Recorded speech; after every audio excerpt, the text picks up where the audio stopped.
राधे राधे गुरुजी। राधे राधे।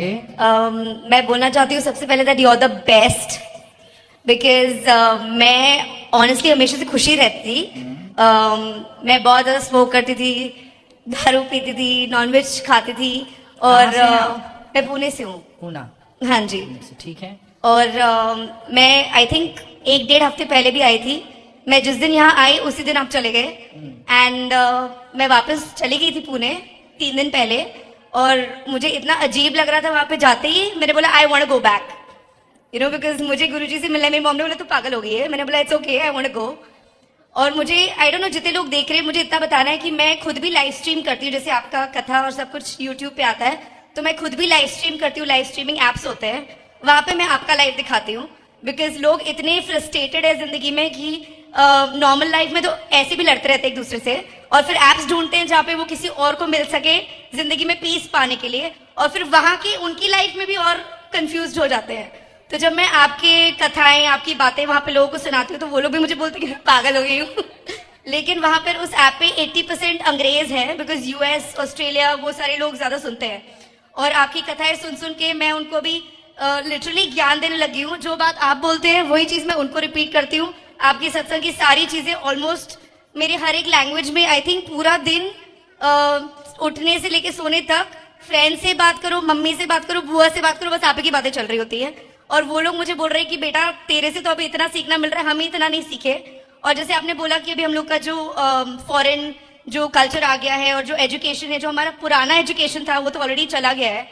और फिर जब ये सारी बातें सुनती हूँ, मैं भगवत गीता सुनती हूँ, मैं भगवत गीता सोते सोते भी 18 घंटे का यूट्यूब पे है भगवत गीता, और वो सुनते सुनते मैं सो जाती हूँ, सुनते सुनते उठती हूँ। और आई थिंक मैंने उसको 6-7 बार सुन लिया है पूरा, और वो एज अ प्रैक्टिस ही हो गया है।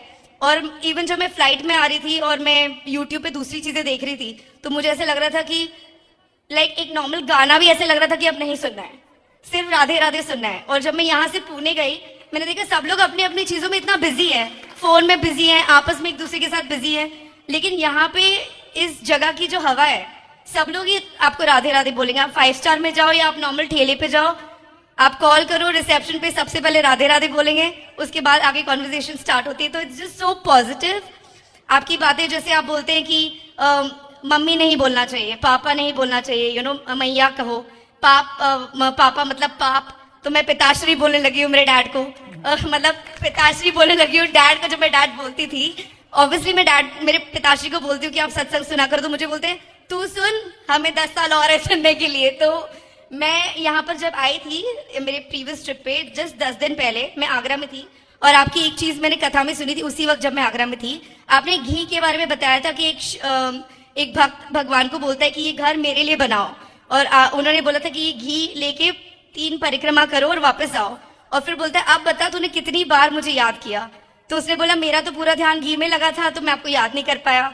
तो वो उन्होंने बोला, भगवान ने बोला कि जो इंसान कर्म करते हुए भी मुझे याद रखता है यू नो वो इंसान मेरा सबसे बड़ा भक्त है। तो जब मैंने ये बात अपने डैड को बताई, बिकॉज मेरे डैड आने के लिए तैयार नहीं थे यहाँ पर, तो मैंने उनको वीडियो कॉल पे ये बात बताई। और मेरे डैड पता नहीं क्या हो गया उनको, बिकॉज मेरे डैड बोल रहे थे मैं यहाँ पे बैठ के ही कर रहा हूँ राधे राधे। तो मैंने बोला कि मेरे गुरुजी बोलते हैं कि जो फ्री इंसान बैठा रहता है वो तो कभी भी राधे राधे राधे राधे कर सकता है, लेकिन जो काम करते बड़ा भक्त है।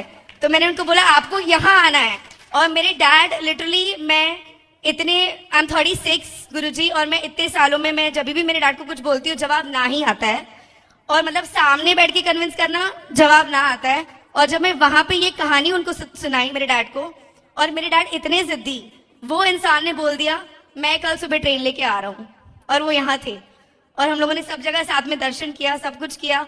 और जितने भी लोग यहाँ पे देख रहे हैं you know I just want to say कि ये बहुत ही अलग फीलिंग है यू नो मतलब एक ऐसा फीलिंग है कि मतलब जैसे मैं स्मोक वोक करती थी तो मुझे बहुत अनहेल्दी फील होता था, एनर्जी नहीं होती थी बॉडी में।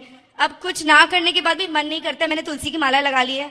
और अब मेरा ऐसे कभी कभी ये थॉट भी आता है ना कि ये करना है, मुझे ये फूकना है या मुझे पीना है, तो मुझे ऐसे लगता है कुछ है यहाँ पे जिसने मुझे रोक के रखा है कि नहीं तू नहीं करेगी। और मैं अपने फ्रेंड्स लोग को भी ये बोलती हूँ कि दो चीजें हैं जो तुम्हारे साथ लड़ती रहती है, एक जो तुम्हारी बुराई है तुम्हें ऐसे करने पे मजबूर करती है, और एक तुम्हारी अच्छाई है। अब तुम देखो, तुम अगर अपनी बुराई से भी नहीं मतलब अगर हार सकते यू नो जो तुम्हारी बुराई है, जैसे तुमको बोलते हैं कि इतना ठंडा मौसम है, इतनी जबरदस्त हवा आ रही है, एक सट्टा और एक चाय तो पी लेते हैं यू नो, लेकिन फिर जैसे ये फीलिंग मुझे बहुत बार आती थी, और यहाँ पर भी जब मैं आई तो लाइक मौसम इतना जबरदस्त है, मैं नीचे आई थी कुछ सामान लेने, मैंने बोला कोई नहीं देख रहा है, एक सुट्टा तो मार ही लेती हूँ।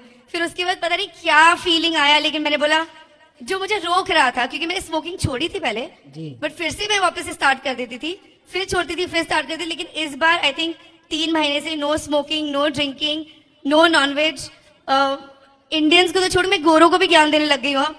मैं एक गोरों के साथ बैठ के बात कर रही थी, तो मैं उनको बोल रही थी कि नॉनवेज नहीं खाना चाहिए, तो वो मुझे बोल रहे वेजिटेबल भी तो ब्रीथ करता है, तो क्यों नहीं खाना चाहिए। तो मैंने फिर वापस से आपकी ज्ञान बोली, मैंने बोला वेजिटेबल्स को आप किचन में काटो, देखो कितना फ्रेश खुशबू आएगा, नॉनवेज को काटोगे तो कितना गंदा स्मेल आएगा, आएगा कि नहीं। और फिर मैंने, हाँ तो वो क्या हो गया, वो तो फिर हम थोड़ी काटते हैं। तो मैंने बोला अपने फैमिली को लेके जाओ, पूरा दिन बैठ के फल फ्रूट निकालो, किसी भी एक इंसान को पकड़ लो, उसको बोलो बैठ के प्लकिंग करना है, वो कर सकेगा। लेकिन किसी भी इंसान को पकड़ के उसको छुरी दे के बोलो उसको मारना है, और ये देखो मार सकते हो। और भले तुम खाते हो, पूरे फैमिली को अगर एक ऐसी रूम में मैं रख दूं जहाँ पे मुर्गियों को कंटिन्यूसली पूरा दिन काटेंगे, तुम खुद तो पहले तुम्हें उल्टी आ जाएगी या तुम बेहोश हो जाओगे जबकि तुम खाते हो, फिर भी तुम ये नहीं देख पाओगे, बिकॉज कहीं ना कहीं एक गिल्ट लगेगा तुम्हें कि ये हम क्या कर रहे हैं।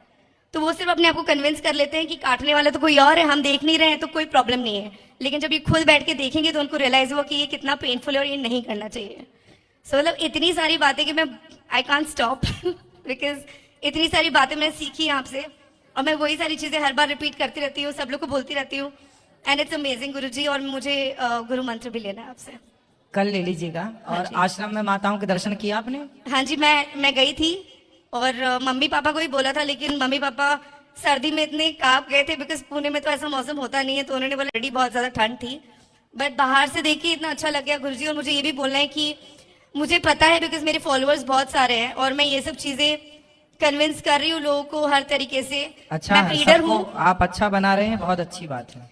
मैं एक ब्रीडर हूँ गुरुजी, मतलब मुझे पता है कि ये आपको पसंद नहीं आएगा, बट मुझे डॉग्स बचपन से बहुत अच्छे लगते हैं, तो मैं डॉग सेल भी करती हूँ उस इंटेंशन से नहीं कि ये मेरा बिजनेस है, बस उस इंटेंशन से कि जो डॉग्स रखने वाले लोग होते हैं ना, वो ऑटोमेटिकली फिल्टर्ड लोग होते हैं, वो इमोशनल होते हैं, तो अच्छे लोग ऑटोमेटिकली मिल जाते हैं। आजकल की दुनिया में तो वैसे लोग मिलते हैं नहीं, पड़ोसी पड़ोसी को नहीं जानता, कौन क्या कर रहा है किसी को नहीं पता। पहले के जमाने में तो फिर भी नानी दाल चावल बना लेती थी, यहाँ से रोटी सब्जी बन जाती थी, रोटी सब्जी यहाँ आ जाती थी, दाल चावल वहां चले जाते थे। लेकिन यहाँ पे तो आजकल कुछ भी नहीं होता है, तो डॉग्स वाले जो लोग होते हैं ऑटोमेटिकली फिल्टर्ड होते हैं, तो अच्छे होते हैं।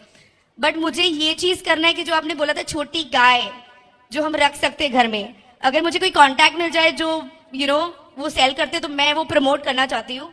अगर मुझे कोई आके बोलेगा कि मुझे एक डॉगी लेना है, मैं उनको बोलूंगी आप एक गाय ले लो और आई वुडंट माइंड।